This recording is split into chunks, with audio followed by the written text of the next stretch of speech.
more details on that story as it unfolds. Still on party defection, Kwara State Chairman of the People's Democratic Party, PDP, Iola Oyedipo, has defected to the All Progressives Congress, APC. Oyedipo, who disclosed this to journalists, said he can never work with the Senate President Bukola Saraki, who recently joined the PDP, maintaining that he will rather pitch his tent with APC. Away from that report now to electoral matters, a federal high court sitting in Abuja has ordered the arrest of the chairman of the Independent National Electoral Commission, INEC, Mahmood Yakubu, for failing to appear in court. Justice Stephen Palm issued the warrant of arrest today after Mahmood's absence in court for the third time. The judge asked the police to effect the arrest immediately. Justice Palm had on July 5th ordered Yakubu to appear before him to show cause why he should not be sent to prison for contempt of court. The judge made the order for Mahmood to appear before him while ruling on a preliminary objection by INEC and its chairman in contempt proceeding filed by chairman and legal advisor of the People's Democratic Party, PDP, in Anambra State, Ejike Ogwebego and Chuks Okoye. Ahead of 2019 election, the Abuja Division of the Court of Appeal has set aside the judgment of the Federal High Court nullifying the National Assembly's election reordering provision of the Electoral Act Amendment Bill 2018. In the unanimous judgment delivered, the Court of Appeal held that the Federal High Court lacked jurisdiction to entertain the suit in the first place. In her lead judgment, the President of the Court of Appeal, Justice Zainab Bulkachua, who headed a 5-man panel of the court, held that the suit was premature as the bill could not be challenged in the law court until it became an act. Upholding the appeal by the National Assembly, the appellate court further held that the Accord Party, which instituted the suit before the Federal High Court in Abuja, lacked the local standing to file the action. Today, the Court of Appeal has upheld the position of the National Assembly, which is that the suit filed by the Accord Party was indeed a suit that was an abuse of court process and a suit that lacked justiciability.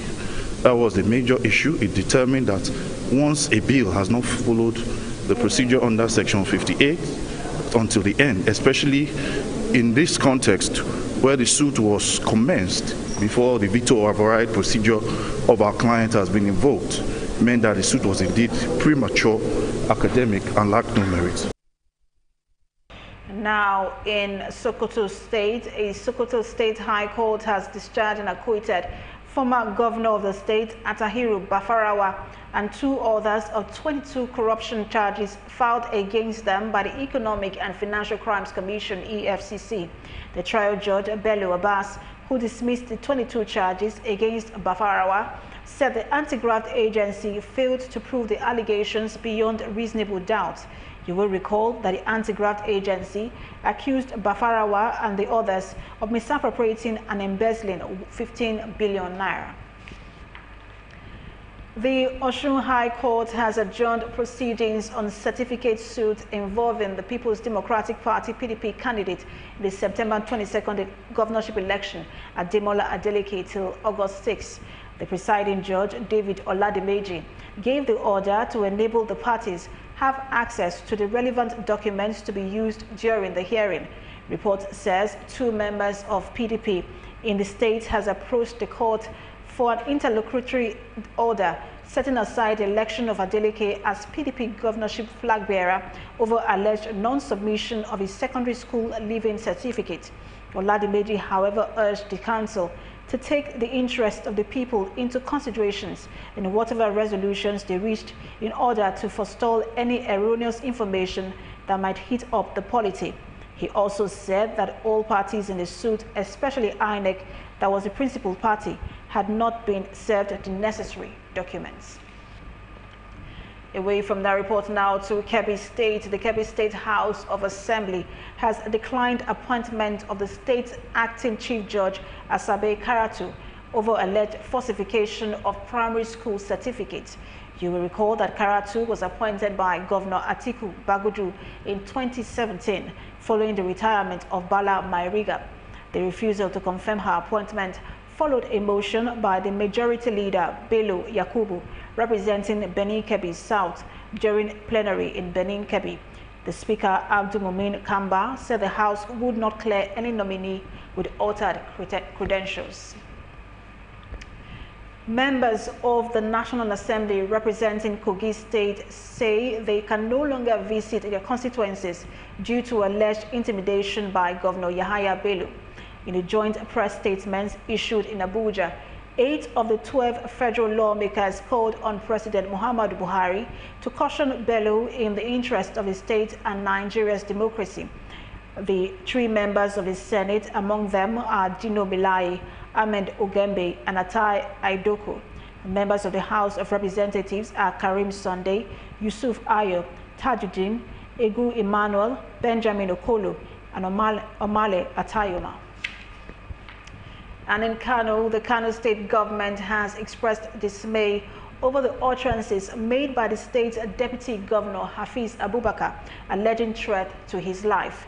In a statement issued and signed by the Commissioner for Information, Youth and Culture, Mohammed Garba, the government described Abubakar's criticism as not only unwarranted but unfair to the government. You will recall that Abubakar petitioned the Police and Department of State Security Service, DSS, of alleged threats to his life and plans to impeach him. Adamawa State Police have stopped a protest organized by the State Christian Association of Nigeria, CAN. The protest, organized by the CAN chairman Stephen Manza, drew a large turnout from Christians who trooped to St. Teresa Catholic Church, allegedly planned for the protest. CAN said the protest is to draw the attention of the federal government on protection of human lives, urging it not to neglect the state on matters of security and killings in the country. And now the Economic Community of West African States, ECOWAS, and the Economic Community of Central African States, ECAS, have pledged their commitments to cooperate in conflict prevention, promotion of peace and stability. This was disclosed at a summit of ECOWAS and ECAS heads of state and government held in Lomé, Togo. They also condemned illicit activities and trafficking from terrorist and mercenary groups. The leaders further directed ministers responsible for security in all regions to propose most suitable mechanisms and procedures for secured intelligence and information sharing among the countries before their next summit. You're still watching Superscreen flagship news. Coming up, Nigerian electricity distributors taxed federal government on service delivery. This and more after the break on Business News. Stay with us.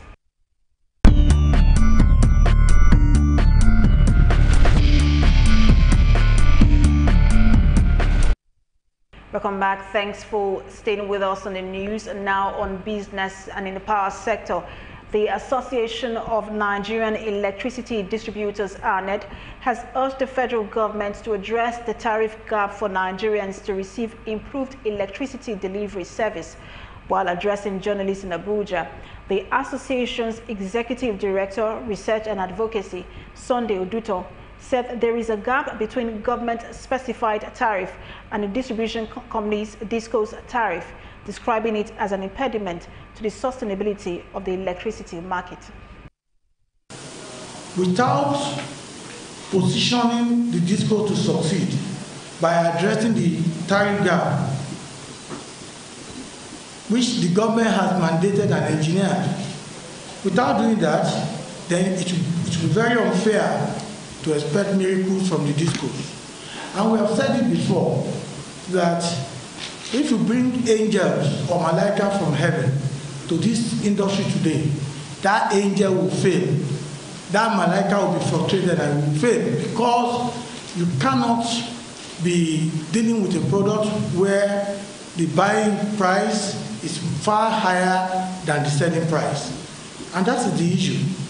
So we are not, as I said earlier, we are not advocating a tariff increase on the consumers, because we know that some of our customers are already dealing with affordability issues.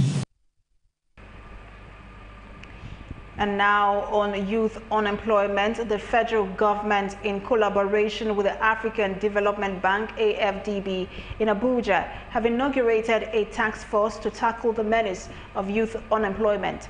The committee, to be chaired by the Minister of Labour and Employment, Chris Ngige, was inaugurated by the Minister of State for Labour and Employment, Stephen Ocheni. According to Ocheni, the task force is saddled with the responsibility of convening a private sector roundtable engagement as an exchange platform towards the identification and financing of 8 projects for accelerated youth employment and skills development. Thanks for staying with us on the news. Still ahead, United Arab Emirates commences amnesty for workers without visa or work permit. These and more on the foreign scene when we return. Stay with us.